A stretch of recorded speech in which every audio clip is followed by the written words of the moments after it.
A glória de Deus, como precisamos dela. Mensagem 5. Que diferença a glória de Deus faz? Nas últimas mensagens, nós temos estudado esse assunto da glória de Deus.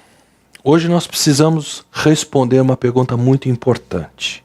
Na prática, que diferença a glória de Deus faz na minha vida? Ou seja, na prática, como eu posso agradecer a tudo que a glória de Deus fez e faz por mim? Fez e faz em mim. Para nós chegarmos a uma resposta a essa pergunta, resposta que vai ser bastante objetiva ao final da mensagem, eu quero recapitular com você o que nós vimos nessas últimas 4 mensagens, para que fique bem fixado. A glória de Deus do passado. Nós vimos que o significado da palavra glória de Deus, ou a expressão glória de Deus, literalmente significa pesado, pesada. Que a glória de uma pessoa é aquilo que lhe confere peso. Na atualidade nós podemos dizer, o peso das passeatas está fazendo o Congresso Nacional aprovar matérias que estavam emperradas há anos. Ou seja, a influência de várias pessoas juntas, ela impressiona, ela traz peso com ela. A glória de Deus, então, é tudo que impressiona com relação a Deus, tudo que é influente no que diz respeito a Deus. Ela é exibida no universo, nós vimos. Nós constatamos que Deus exibe a sua glória na criação que Ele fez. A Bíblia diz no Salmo 19:1 que os céus proclamam a glória de Deus, o firmamento demonstra a habilidade das suas mãos. Recapitulando sucintamente algumas das informações que nós vimos a respeito do universo de Deus. A terra em que nós vivemos, ela pesa 6.600 quintilhões de toneladas. Parece muito pesada, né? Mas em contraste com o Sol, a Terra é uma pulguinha. Seriam necessárias 1.300.000 terras para preencher a área ocupada pelo Sol. Mas dizem os astrônomos que o nosso Sol é um dos menores existentes na nossa galáxia. Antares, uma das maiores estrelas da galáxia, um dos maiores sóis da nossa galáxia, ocupa 90 milhões de vezes o espaço ocupado pelo nosso Sol. Ela brilha, essa estrela, 10.000 vezes mais intensamente do que brilha o nosso Sol. E Antares é apenas uma dentre 100 bilhões de estrelas somente na nossa galáxia. Na nossa galáxia Via Láctea, a espantosa velocidade de 300.000 quilômetros por segundo, nós levaríamos 100.000 anos-luz para ir de um extremo ao outro. Os astrônomos, por volta de 1990, descobriram a maior coleção de galáxias que o homem já havia visto. Eles chamaram essa coleção de galáxias de a Grande Muralha. Essa coleção de galáxias tem aproximadamente, prepare-se, 500 milhões de anos-luz de comprimento, 200 milhões de anos-luz de largura, 15 milhões de anos-luz de espessura. Se nós fôssemos parafrasear o Salmo 19:1, em linguagem de hoje, nós teríamos que dizer: os céus gritam em alto e bom som o que há de impressionante com relação a Deus. Por isso Davi declara no Salmo 8, versículos 3 e 4, quando olho para os céus e contemplo a obra dos teus dedos, a lua e as estrelas que ali puseste, pergunto: que são os simples mortais para que penses neles? Por que teria Deus se dado o trabalho de criar um universo de proporções tão gigantescas, com toda a sua beleza, sua ordem, seu design inteligente? Para poder impressionar de tal forma a você e a mim, a ponto de exercer uma influência transformadora na nossa vida. Mas no passado, Deus também exibiu sua glória na nação de Israel. Em Deuteronômio 28, Deus delineou o curso futuro da história de Israel, desde Moisés até a segunda vinda de Jesus. Nos primeiros versículos, Deus disse ao povo de Israel que se eles ouvissem e obedecessem os mandamentos de Deus, Ele haveria de abençoar a nação de Israel mais do que qualquer outra na face da terra. A expressão que Deus usou foi: o Senhor os fará cabeça das nações e não a cauda. Mas a partir do versículo 15 de Deuteronômio 28, até o final do capítulo, Deus preveniu Israel que se eles não dessem ouvidos, não obedecessem os mandamentos de Deus, Ele os amaldiçoaria mais do que qualquer outra nação na face da terra.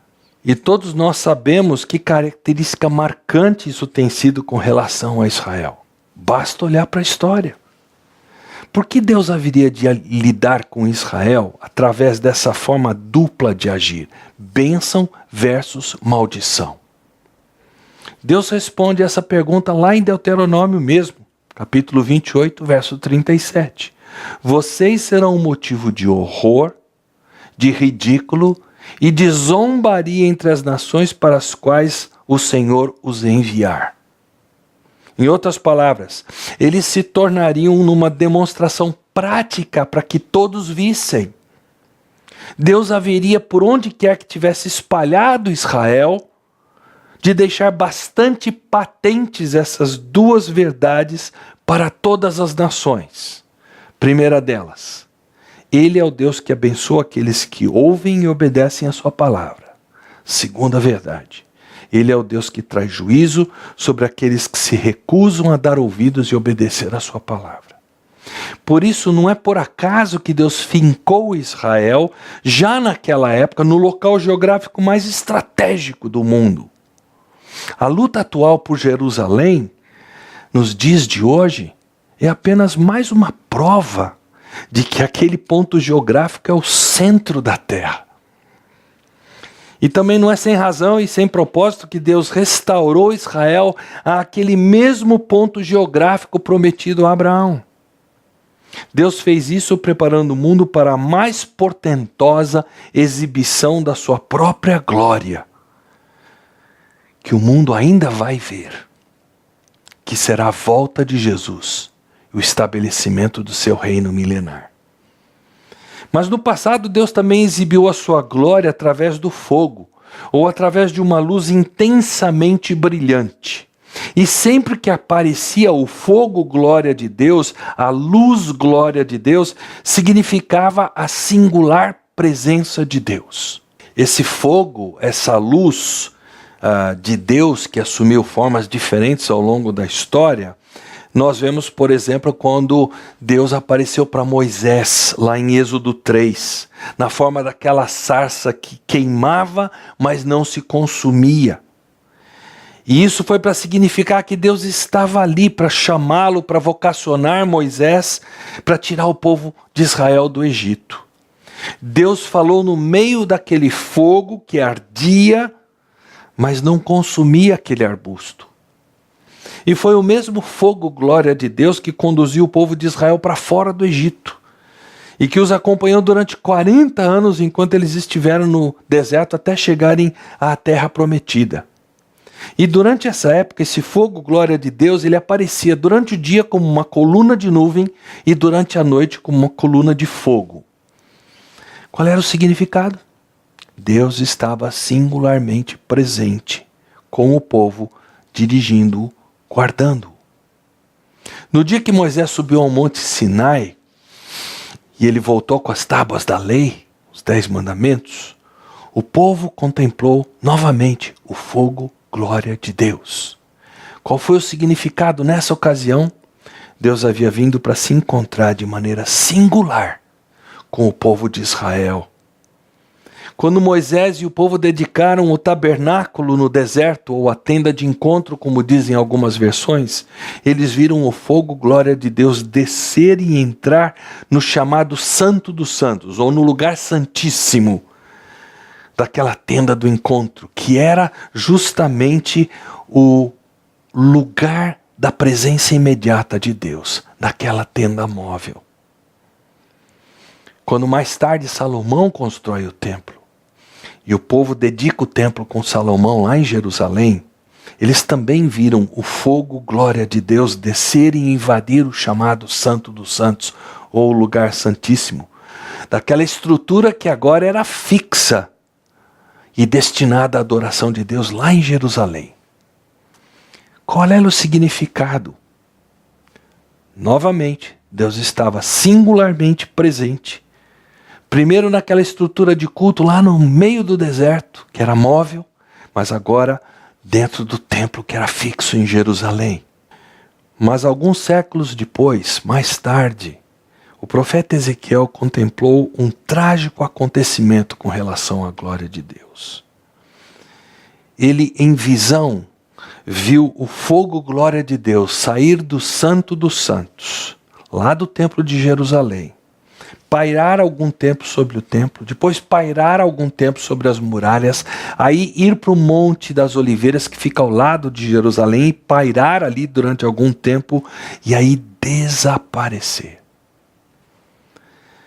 Com isso, Deus estava retirando de sobre Israel a sua presença protetora.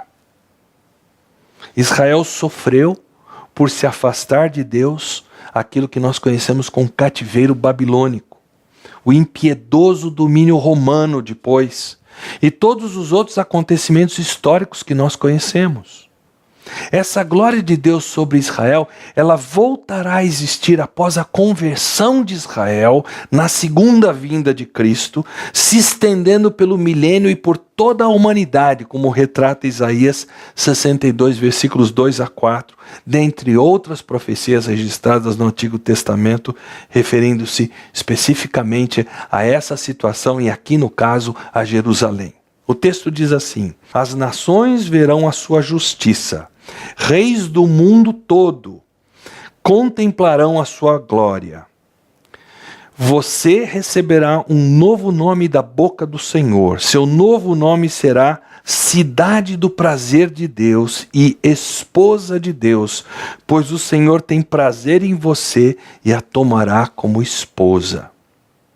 Mas voltando à época do Antigo Testamento, já que o fogo, glória de Deus, sempre significou a presença singular de Deus, os judeus chamaram esse fogo, glória de Deus, de a glória Shekinah de Deus. A palavra Shekinah no hebraico quer dizer habitar.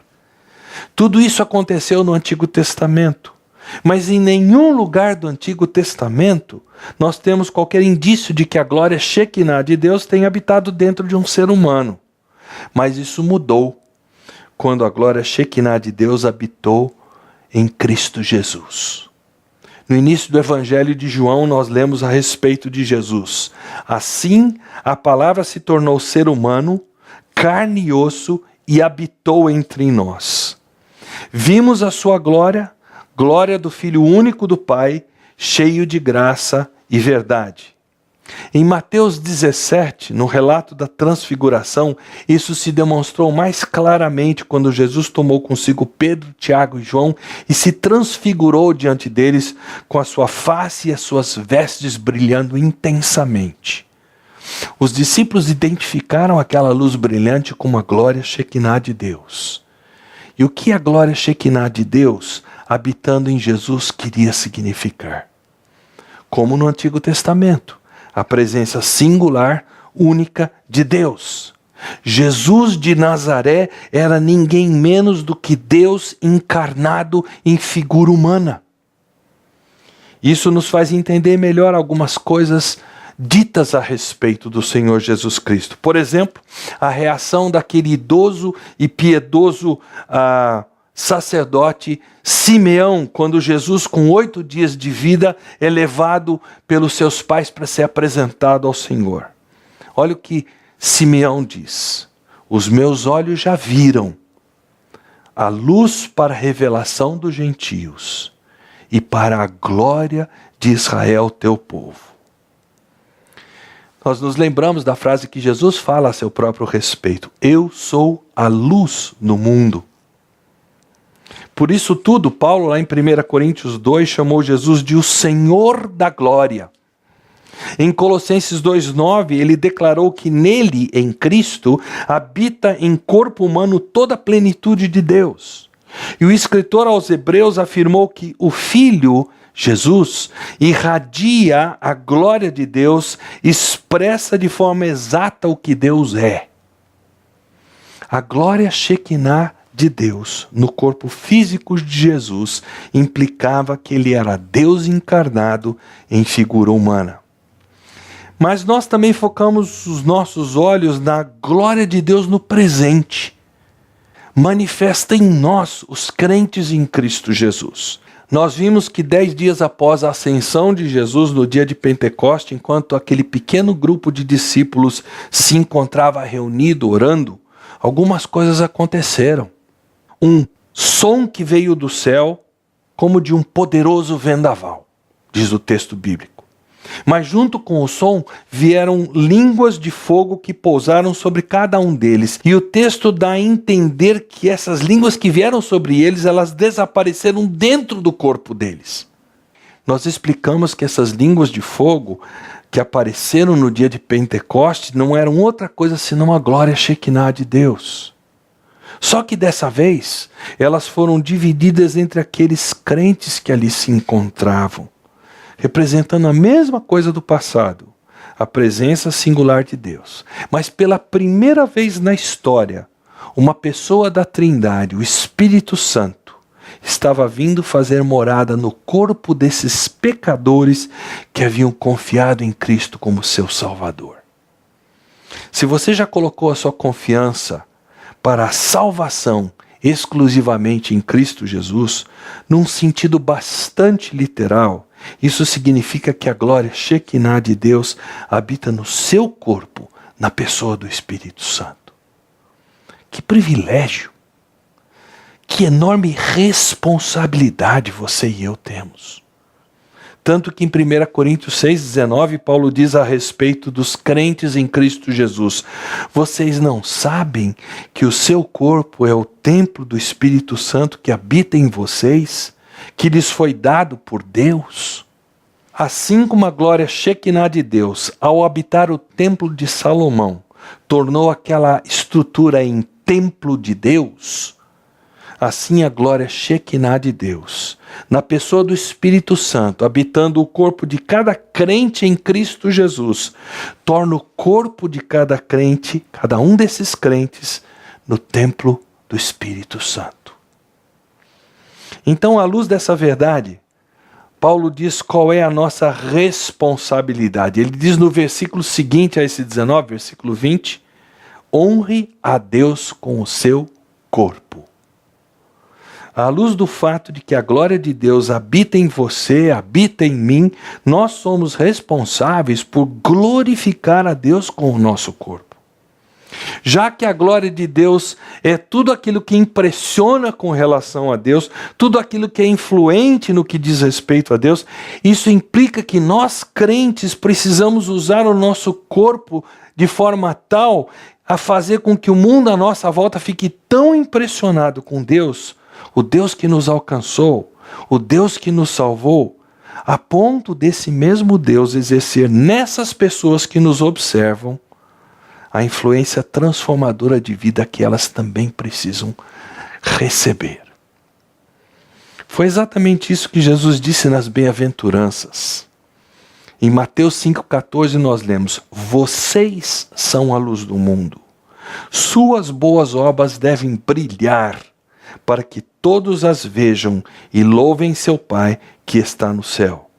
Na segunda mensagem que nós vimos, Deus nos chama, nos conclama a exercer essa influência. E Ele nos chama a exercer essa influência num mundo castigado pelo pecado. Nós olhamos para o texto de Isaías 5, onde Deus conta aquela parábola da pessoa que plantou uma vinha num lugar muito fértil e tomou todos os cuidados para que protegesse a vinha, para que ela crescesse, protegida, devidamente cuidada. Mas quando chegou a hora da colheita, as uvas estavam azedas, imprestáveis. Todo aquele gasto, aquele trabalho para nada.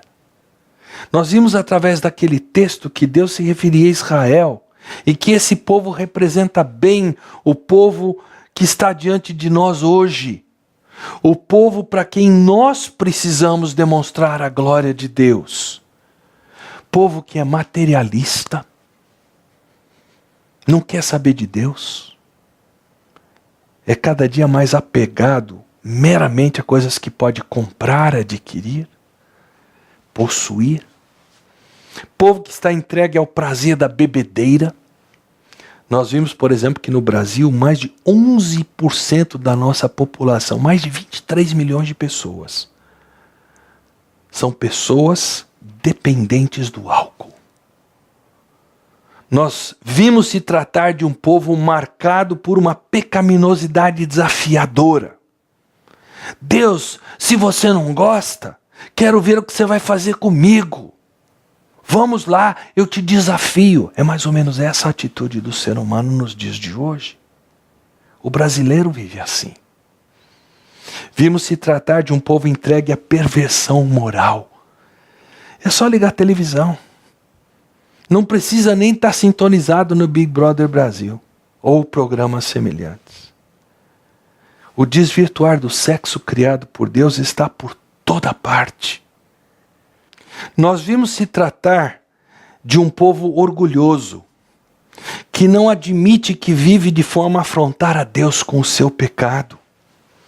E nós vimos se tratar de um povo dirigido por líderes embriagados com o poder, que votam, que agem, que discursam como se estivessem fazendo tudo a favor desse nosso povo sofrido, mas que no fundo, salvo raríssimas exceções, pensam apenas no próprio bolso e em como se tornarem mais poderosos e se perpetuarem no poder.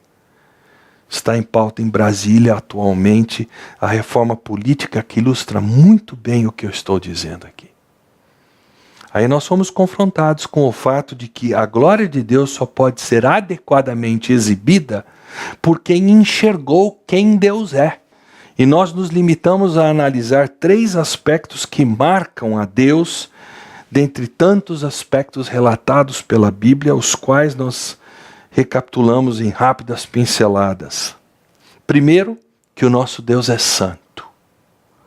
Vimos isso na visão de Isaías 6. Isaías viu Deus sentado num trono alto, apesar do que estava acontecendo em Israel. Deus ainda estava no controle, soberano e majestoso.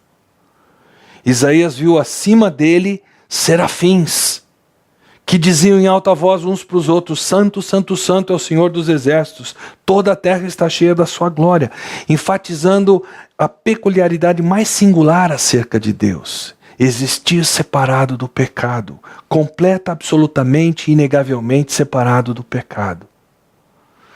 Isaías também reparou cada um dos serafins, que eles tinham 6 asas, com 2 cobriam o rosto, com 2 cobriam os pés e com 2 voavam. Por quê? Porque aqueles anjos que jamais pecaram se sentiam indignos de contemplar a glória de Deus. Isaías também percebeu que eles usavam o dobro de asas na atitude de culto a Deus que usavam no serviço prestado ao próprio Deus. E percebemos que quando Isaías teve uma visão clara da santidade de Deus, aí ele enxergou a realidade do seu pecado e ele exclamou: estou perdido, é o meu fim. Ele reconheceu que tinha uma boca suja, porque ela era o retrato mais fiel do seu coração. E ao confessar seu pecado, ele contemplou um serafim como emissário de Deus vir purificar os seus lábios. Isaías percebeu então que Deus, em toda a sua santidade, se revelou Deus perdoador. Tanto que mais tarde o profeta expressa isso mais ao final da sua profecia com as seguintes palavras: o alto e sublime que vive na eternidade, o santo diz: habito nos lugares altos e santos, e também com os de espírito oprimido e humilde. Dou novo ânimo aos abatidos e coragem ao coração do arrependido. Abençoarei os de coração humilde e oprimido, os que tremem diante da minha palavra. Somente depois disso é que Deus comissionou Isaías para ser testemunha da sua glória. Mesmo que a maioria que viesse a ouvir a sua voz jamais creria. Mas na terceira mensagem nós fizemos uma excursão pela Bíblia para enxergar, em segundo lugar, que o nosso Deus é Deus compassivo e misericordioso.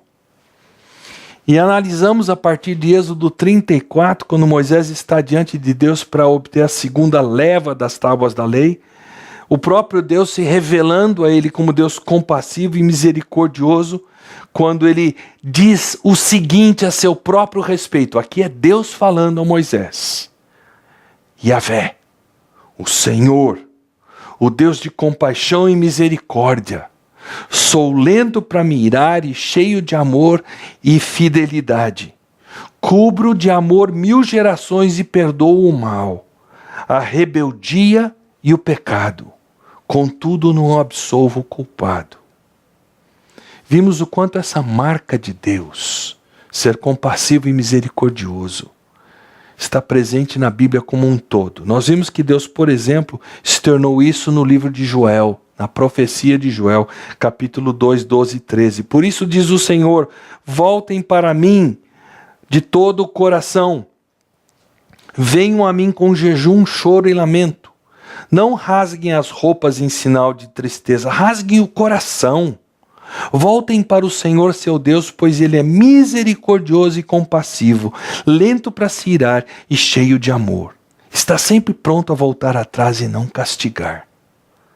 Nós destacamos que Ele é Deus gracioso. Isso significa que isso não requer nenhum mérito da sua parte para que Deus te abençoe. Graça não seria graça se houvesse necessidade de haver alguma coisa boa em você para recebê-la. A graça de Deus é o amor de Deus para aqueles que nada têm de bom em si mesmos. Aí nós somos confrontados com o fato de que a glória de Deus só pode ser adequadamente exibida por quem se enxergou como realmente é: pobre e necessitado, pobre e aflito. É assim que você e eu somos. Primeiramente aflitos, e tantas vezes em necessidade desesperadora, mas também pobres, sem termos como solucionar a nossa necessidade. Então, quando nós nos sentimos derrotados, longe de Deus, incapazes de testemunhar de Jesus, parece que nós não temos em nós mesmos como sair dessa situação. Se criamos problemas, se nos desentendemos, se os familiares se mostram contra nós, nós nos sentimos tão sem recursos para resolver essas situações. Se marido e mulher se desentendem, pais e filhos, nós buscamos e tentamos, mas nada parece haver em nós de recurso para vencer os problemas de relacionamento que nós temos. O Salmo 70, versículo 5 fala bem dessa condição. Ele diz: quanto a mim, sou pobre e aflito. Vem depressa me socorrer, ó Deus. Ele é o recurso para nós. O Deus compassivo, o Deus misericordioso. E vimos essa condição bem ilustrada por Isaías. Quando Isaías viu a Deus santo e majestoso, não foi difícil para ele clamar: estou perdido, é o meu fim. Mas naquele momento que Isaías se viu como pecador, pobre e aflito, Deus vem de encontro a ele através do serafim e o socorre, purificando-o do seu pecado e tornando-o apto para ser, assim como ele quer que nós sejamos, portador das boas novas do Evangelho. Mas nós vimos na quarta mensagem que nós podemos agir de forma tão resistente à palavra de Deus que é como se a glória de Deus fosse embora. Nós vemos isso na vida do sacerdote e juiz de Israel chamado Eli. Em como ele ignorou os padrões de Deus para lidar com seus filhos, a ponto do texto bíblico dizer que Deus queria matá-los. Sabemos que se ignorarmos o fato de sermos portadores da glória de Deus, e aí nós passamos a agir de forma pecaminosa, de forma a desonrar a Deus, semelhante ao que aconteceu com Israel no Antigo Testamento, Deus deixa de refletir a sua glória através de nós. E Deus usa o peso da sua glória para nos disciplinar.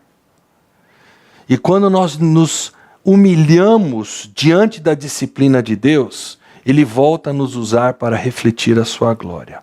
Mas quando existe um sistemático ignorar dos princípios da palavra de Deus para o nosso viver, Deus pode nos fazer morrer em desonra, como aconteceu com Eli. Deus pode até fazer com que aqueles sobre quem nós exercemos influência, por eles terem a vida toda plantado corrupção debaixo do nosso olhar complacente, que eles venham a morrer sem Deus, como foi o caso dos filhos de Eli. E aí nós sabemos para onde vão essas pessoas que morrem sem Deus. Para nós que não queremos brincar, não queremos menosprezar a glória de Deus, então, qual é a nossa resposta a tudo que a glória de Deus fez e continua fazendo por nós e em nós? Nossa única resposta possível: nos doarmos integralmente a Deus. Romanos 12, 1 e 2, nós conhecemos os versículos. Portanto, irmãos, suplico-lhes que entreguem seu corpo a Deus por causa de tudo o que Ele fez por vocês. Que seja um sacrifício vivo e santo, do tipo que Deus considera agradável. Essa é a verdadeira forma de adorá-lo. E como é esse oferecer-se em sacrifício vivo e santo do tipo que Deus considera agradável?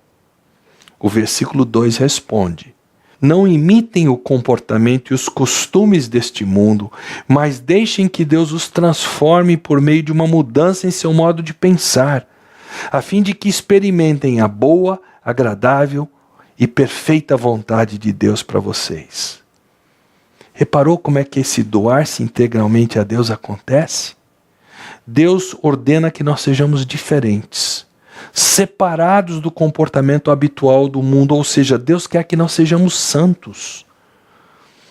E o que deve nos motivar a esse doarmos-nos integralmente a Deus, esse oferecer a nossa vida como um sacrifício vivo e santo do tipo que Deus considera agradável? A glória de Deus. Nós devemos nos doar integralmente por tudo que nós vimos que a glória de Deus é e realizou em nós e continua realizando em nós, mas principalmente pela salvação que nós temos em Cristo Jesus. Nós temos uma ilustração interessante no Antigo Testamento que nos ajuda a entender isso. Havia o princípio da chamada escravidão voluntária. Era lei em Israel que um hebreu não podia ser escravo por mais de 6 anos. No 7º ano ele tinha que ser libertado. Mas esse escravo poderia ser tão grato a seu senhor pela forma que o tratava, pela forma que ele tratava a família do escravo, que esse escravo escolhia ser escravo pelo resto da vida. Preste atenção no que diz Êxodo: o escravo, contudo, poderá declarar: amo meu senhor, não desejo ser liberto. Nesse caso, seu senhor o apresentará aos juízes. Em seguida, furará a orelha dele. E nessa orelha era posta uma argola identificadora. Depois disso, o escravo servirá a seu senhor pelo resto da vida. Esse princípio ilustra bem o que acontece conosco diante da nossa gratidão pelo que a glória de Deus fez e continuará fazendo por nós e em nós, principalmente pela salvação em Cristo Jesus. E Paulo resume bem isso tudo num único versículo, numa única frase. Romanos 6,18. Estão livres da escravidão do pecado e se tornaram escravos da justiça. Percebeu o jogo de palavras de Paulo? Você e eu éramos escravos do pecado. Quem nos libertou dessa escravidão? Foi Jesus Cristo lá na cruz. Que alternativa você e eu temos então? Movidos à gratidão, nós nos tornamos voluntariamente escravos da justiça. Gente que se doa integralmente a Deus. E qual é a argola identificadora que nós passamos agora a usar? O sermos diferentes, sermos santos. O constante nos apresentarmos a Deus como sacrifício vivo e santo e do tipo que Deus considera agradável. A glória de Deus, lembre-se sempre,